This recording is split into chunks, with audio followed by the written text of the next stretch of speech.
ഇവിടെ മാവൂയി ജെട്ടി എന്നു പേരുള്ള ഒരു കടൽപ്പാലമുണ്ട്.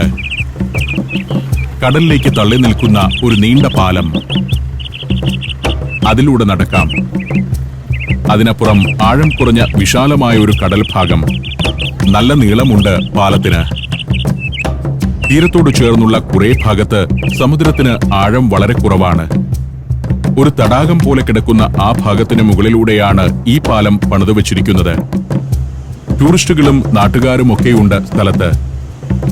ഞാനും അതിലൂടെയൊന്ന് നടക്കാമെന്ന് തീരുമാനിച്ചു. ഈ നടന്നു വരുന്നതൊക്കെ തദ്ദേശീയരായ ആളുകളാണ്.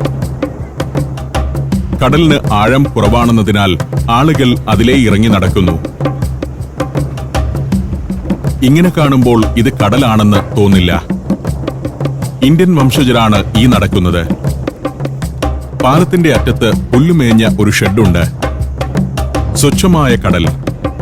നീലജലത്തിന്റെ ഒരു തടാകം പോലെ അതങ്ങനെ കിടക്കുന്നു. നല്ല തെളിഞ്ഞ ജലം. മനോഹരമാണ് അതിന്റെ കാഴ്ച. ലാവ ഉറഞ്ഞ അടിത്തട്ട് ഒരു ചില്ലിലൂടെ എന്നോണം താഴെ കാണാം.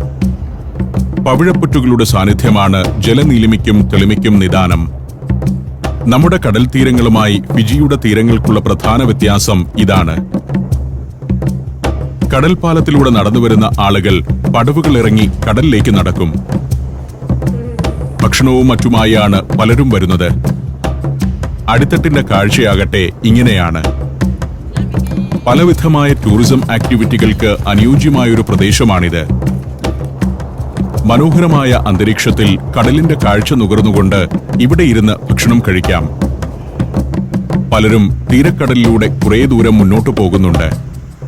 കടൽ തിരയാകട്ടെ ഒരു പ്രത്യേക ഭാഗത്ത് വന്ന് അവസാനിക്കുകയാണ്. തെളിഞ്ഞ വെള്ളത്തിൽ ധാരാളം മത്സ്യങ്ങളെ കാണാം. പലതരം കോറൽ മത്സ്യങ്ങൾ.